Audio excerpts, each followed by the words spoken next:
Chicken ready ஆகிடுச்சு பாருங்கள். To Salem. இன்றைக்கி நாங்கள் சிக்கன் கிரேவி செய்ய போகிறோங்க. சிக்கன் பாருங்கள், 3/4 கிலோ சிக்கன் இருக்குது. பட்டை, லவங்கம், சோம்பு, கொஞ்சோண்டு சீரகம், மல்லி, ஏலக்காங்க, அப்புறம் இஞ்சி, பூண்டு, வெங்காயங்க. முதல்ல இது பார்க்கலாங்க. அடுத்த இன்க்ரீடியன்ஸ் காட்டுறேன். நாங்கள்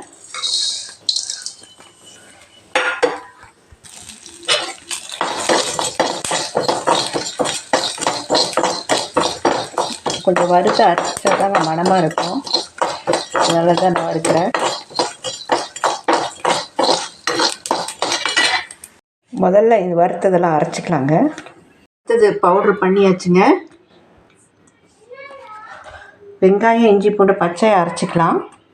ஜாரில் போட்டுக்கிட்டு அரைச்சிக்கிறேன். இஞ்சி, பூண்டு, வெங்காயம் அரைச்சாச்சுங்க. பாத்திரம் காஞ்சிடுச்சு. இப்போ நம்ம எண்ணெய் சேர்த்திக்கலாங்க.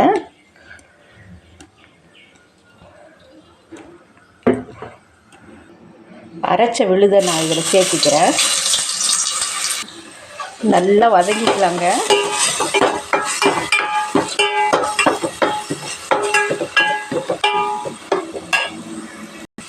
இப்போ நம்ம கருவேப்பிலை பொடி பொடியாக நறுக்கிருக்கேங்க. அதையும் நம்ம வதக்கிக்கலாம். கொத்தமல்லி தலையும் நல்லா அரிஞ்சு வச்சுருக்கேன்.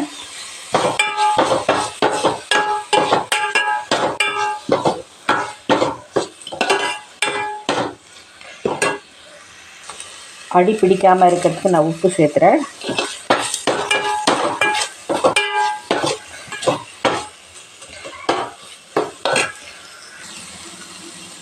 இதில் முழுசாக 2 பச்சை மிளகாய் போடுறேங்க. நல்ல வாசனையாக இருக்கும். 1 ஸ்பூன் நெய்ங்க.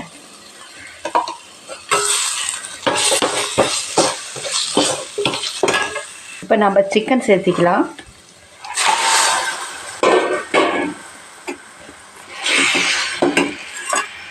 மஞ்சளும் சேர்த்திக்கலாம்.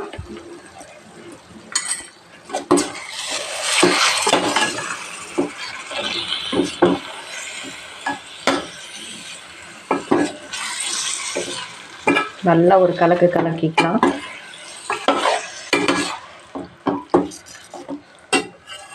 நம்ம கலக்கிட்ட பிறகு ஒரு 2 ஸ்பூன் மிளகாத்தூள் போட்டுக்கலாங்க. இப்போது அதோட நம்ம வறுத்து வச்ச பொடி இருக்கு இல்லைங்களா, அது இப்போ தூவிக்கலாம்.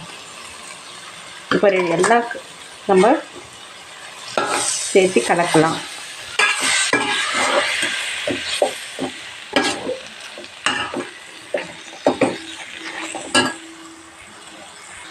வீவர்ஸ், இப்போ நல்லா கலந்து வச்சாச்சு. இப்போ பாருங்கள், நான் 2 ஸ்பூன் தயிர் போட போகிறேன். நான் தக்காளி போடலை. நீங்களும் அதே மாதிரி பண்ணுங்கள். தக்காளி போட்டு நம்ம கலந்தால் ஒரு தக்காளி டேஸ்ட்டு கிடைக்கும், ஒரு புளிப்பு டேஸ்ட்டு கிடைக்கும். ரொம்ப டேஸ்ட்டாக இருக்கும் தயிர் போட்டால். இப்போ இது ஒரு 7-8 நிமிஷம் அப்படியே விட்டுறலாம்.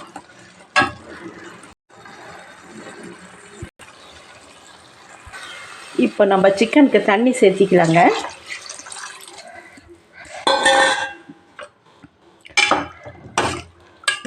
நான் 7 நிமிஷம் தான் சொன்னேன், ஆனால் 5 நிமிஷத்துக்கு இது பண்ணிட்டேன். மேலே கொஞ்சம் எண்ணெய் வந்துடுச்சு, அதனால் நான் கலந்துட்டேன். தண்ணி சேர்த்தியாச்சுங்க. இப்போ நம்ம வேக வச்சிடலாம்.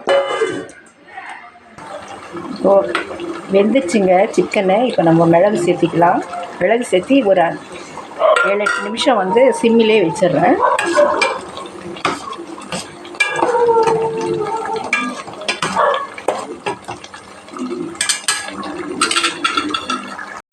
கடைசியாக கொத்தமல்லி தழை தூவிக்கலாங்க.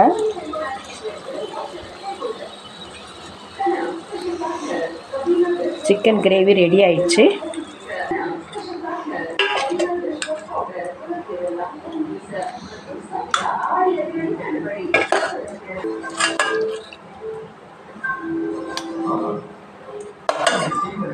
சிக்கன் ரெடி ஆயிடுச்சு பாருங்கள். வாங்க சாப்பிட்லாம். சூப்பராக இருக்குதா இல்லையான்னு பார்க்குறேங்க. முதல்ல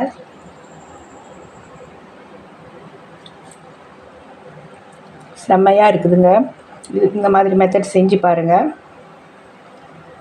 சப்ஸ்கிரைப் பண்ணுங்கள். தேங்க்யூ ஃபார் வாட்சிங்.